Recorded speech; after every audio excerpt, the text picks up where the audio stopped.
So the task of being the first speaker is to frame, at least as best I can, what we're going to talk about today. So the name of our conference is Rising Up for a Livable Future Against Endless War, Climate Emergency, and Injustice. Now that's a lot, right? I mean, that's a whole lot, and in fact, almost every issue could fit under that title. So while thinking about this, thinking about what to say, I turned to the thinking of a lawyer, activist, and theorist, Kimberly Crenshaw. Have you all heard of her? Yes. She is an African-American woman who developed the term intersectionality as what she said is not a grand theory, but more of a metaphor or prism for understanding certain kinds of problems. In a 2018 interview I found on YouTube, she pointed out that black girls are 6 times more likely to be suspended from school than white girls. She stated that the issue is probably a race and gender problem, not just one or the other. So this is me now thinking about that. In this country, if you are an immigrant, woman, poor, Muslim, a person of color, and queer, you face 6 structures of oppression. The possibilities of the impact of those structures on this person's life are very different than what I might face as a black person, devoid of most other possibilities of stereotypes other than my blackness. By that I mean intersectionality also helps me recognize my privilege.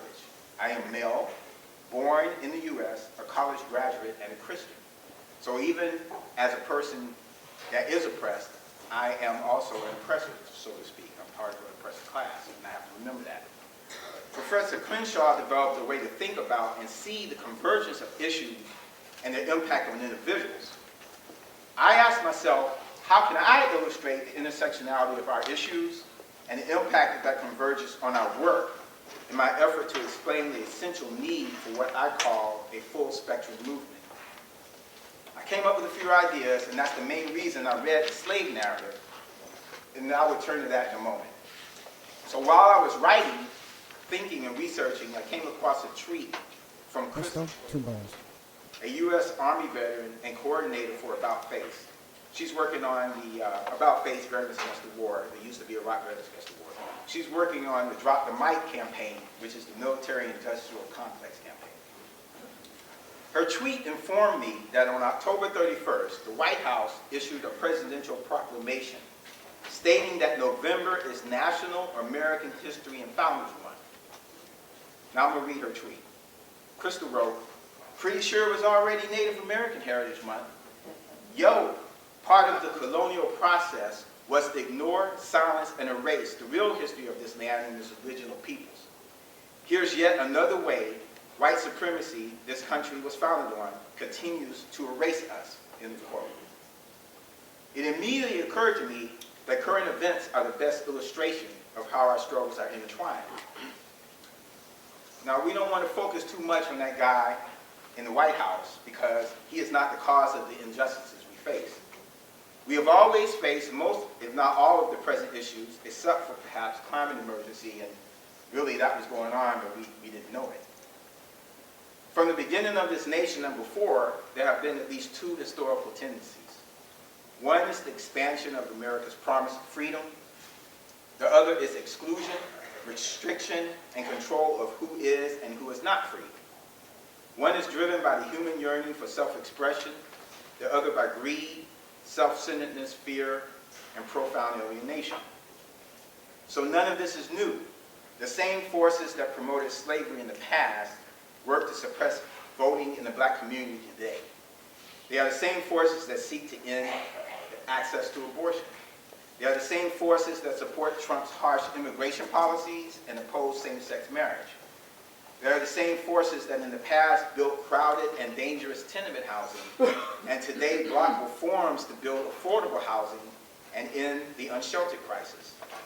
They are the same forces that demand federal budget cuts to programs that support people while calling for more military and police spending.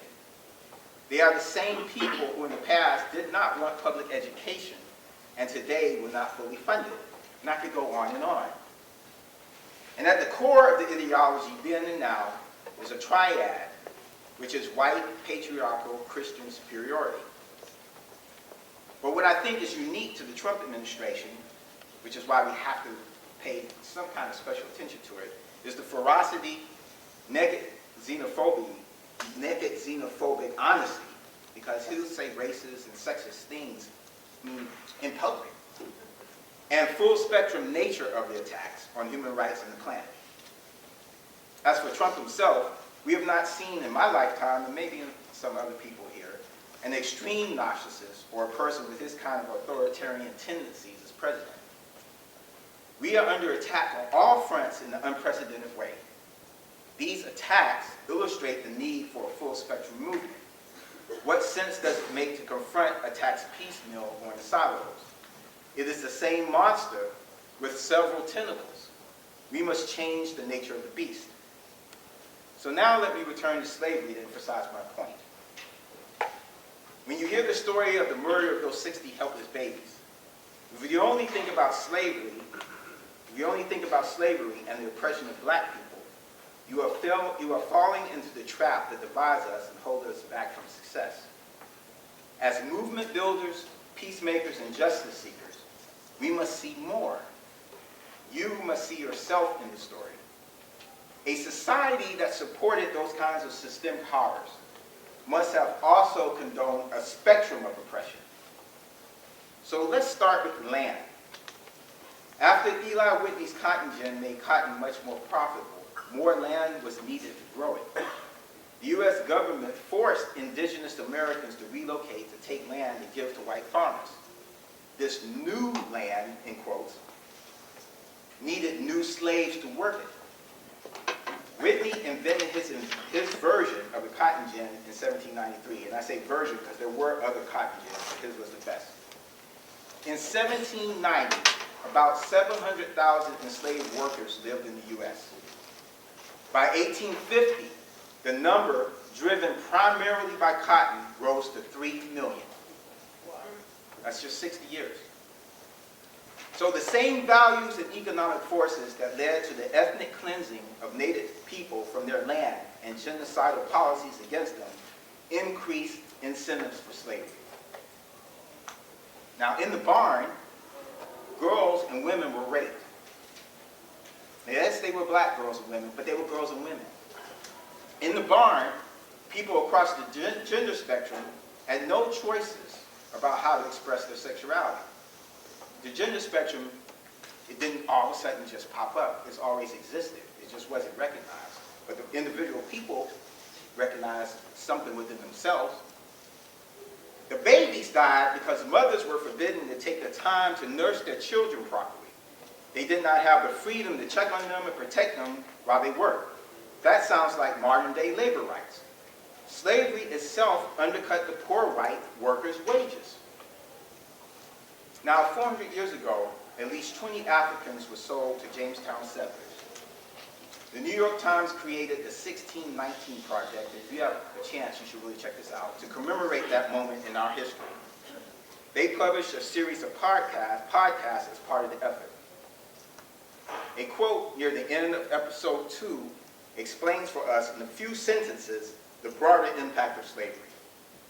Quote, "So this is a history about American capitalism, about the foundations of American capitalism, about the American economy. And it was an economy that got started in brutality. Slavery allowed this poor fledgling nation to turn into a colossal powerhouse in the global economy.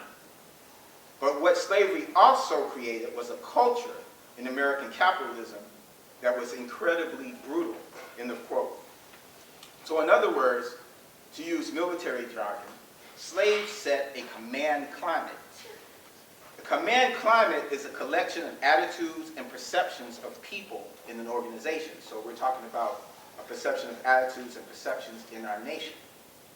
Slavery set a command climate of brutality and dehumanization, not only for black people, but for anyone who could be used by the system or stood in the way of its workings. This climate is still with us today. Now, some of you may say, Michael, you've talked mostly about domestic issues. How does this relate to war? Taking land from indigenous people and stealing people from Africa to enslave were foreign policy decisions.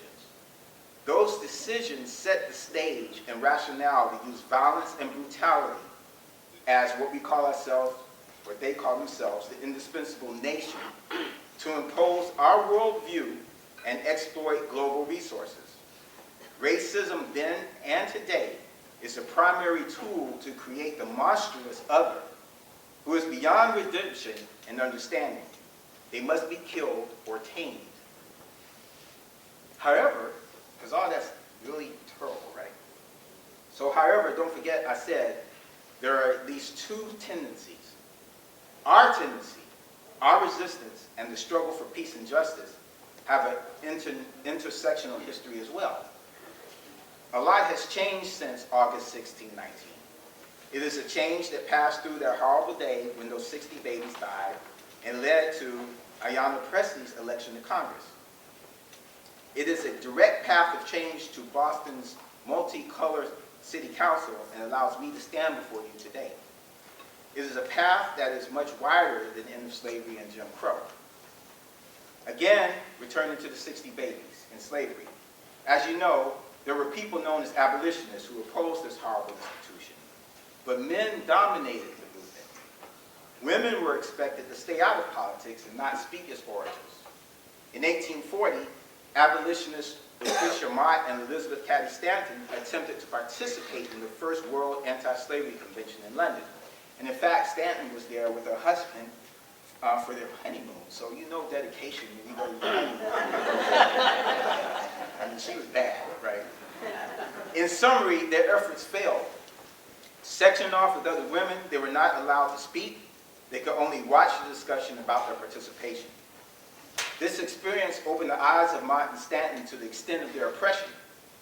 It led them to organize the historic 1848 Seneca Falls Rights Convention and the Declaration of Sentiments demanding equal rights for women. Frederick Douglass was one of about 40 men and over 300 attendees. Mott and Stanton did not stop their abolitionist work to fight for their rights as women. Douglass advocated for women's rights and the end of slavery. These activists understood the intersection of their issues.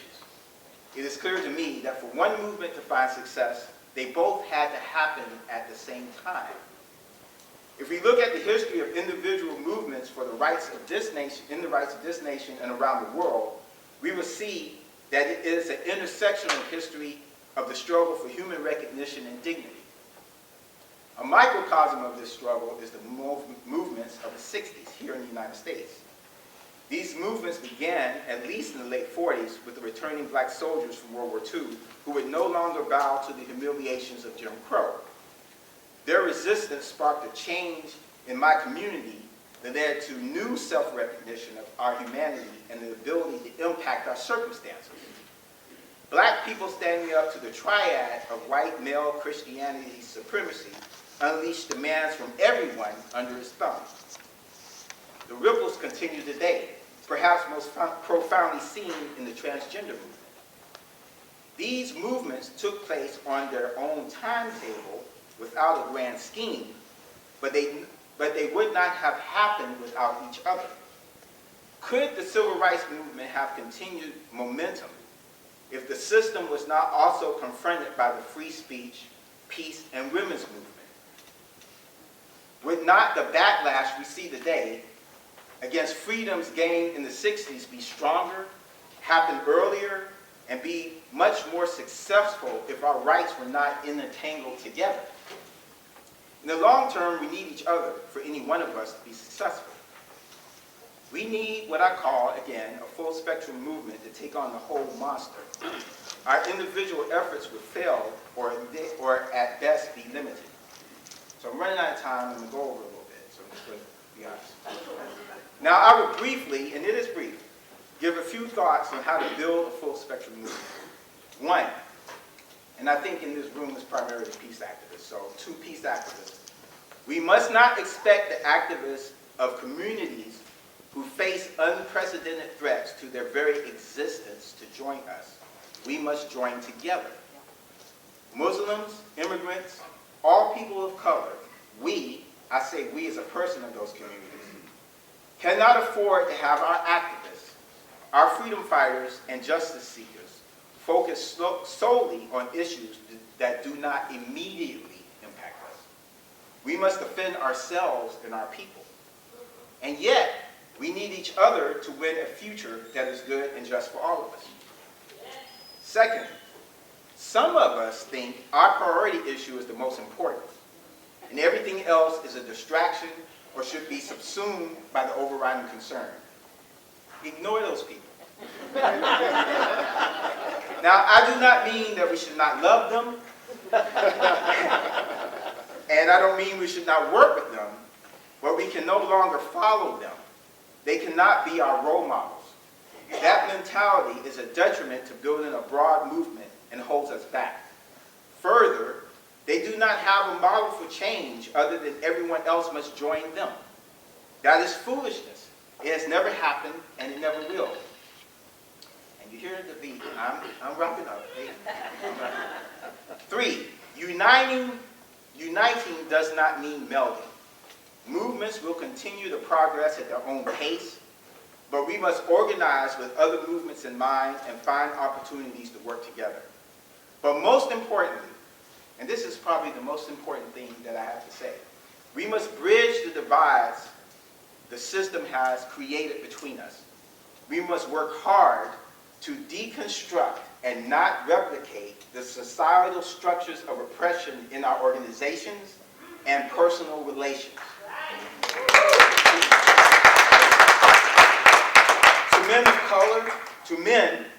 To men of all colors, that's all men, and white people, accept that because we are socialized in a xenophobic, racist, and sexist society, we, including me, will sometimes do, I'm not going to say unnecessarily do racist things, but maybe, but certainly sexist things. Do not become defensive when called in about it. Work on your white and male fragility. Recognize your privilege. I know it's hard. I'm dealing with it myself. But we must be open to learning so that we can heal and build together. Now I'm close. 4, lastly, we must understand that our challenge is not to outthink, outmaneuver, or defeat the warmongers, death dealers, and those who would impoverish us and the planet to satisfy their greed. Our challenge is to embrace the collective narrative of our struggles. We must feel in our bones that our futures are bound up with each other. We must unite, for in that unity, the forces of hate and injustice face defeat. They know this, they fear this, and continuously work to keep us apart, and will kill to do so. Examples are the assassination of Martin Luther King and the murder of Fred Hampton. Sometimes the future looks bleak, but look around us. Look at your life and with whom you associate within the struggle. Take heart and be joyful. We are a broad spectrum of genders, colors, views, and creeds. We are smarter, we have more numbers, we have a more deep-rooted history than ever before. We have the means, we can win. I close by saying I came to the peace movement not through an anti-war lens. I joined because I saw that peace is the answer to our struggles. I understand that movements like the Poor People's Campaign and organizing in the peace at home, peace abroad framework are the path to unity.